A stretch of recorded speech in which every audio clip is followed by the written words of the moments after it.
অনেকে বলে না সবসময় টাকা টাকা টাকা টাকা দিয়ে সবকিছু হয় না।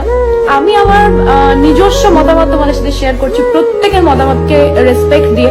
তোমার কাছে যদি টাকা থাকে না, তুমি দুনিয়ার সবার থেকে খুশি থাকবে, বিশ্বাস করো। তোমার যদি মুড অফ থাকে, তুমি গিয়ে একটা অ্যাপেল ওয়াচ কিনে নিতে পারবে। তোমার যদি মুড অফ থাকে, তুমি একটা গিয়ে গাড়ি কিনে নিতে পারবে। তোমার মুড অফ থাকলে তুমি ট্রাভেল করতে পারবে, পুরো দুনিয়া ঘুরতে পারবে। তুমি এমনি হ্যাপি হয়ে যাবে, তোমার পাশে কেউ থাকুক কেউ না থাকুক।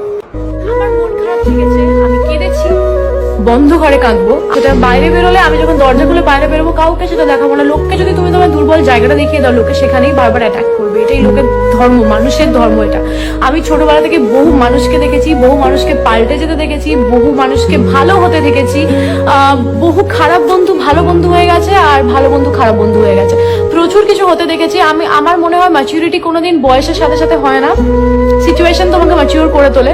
তো আমার লাইফ থেকে আমি প্রচুর কিছু শিখেছি, অন্য কারোর থেকে ইন্সপায়ার যত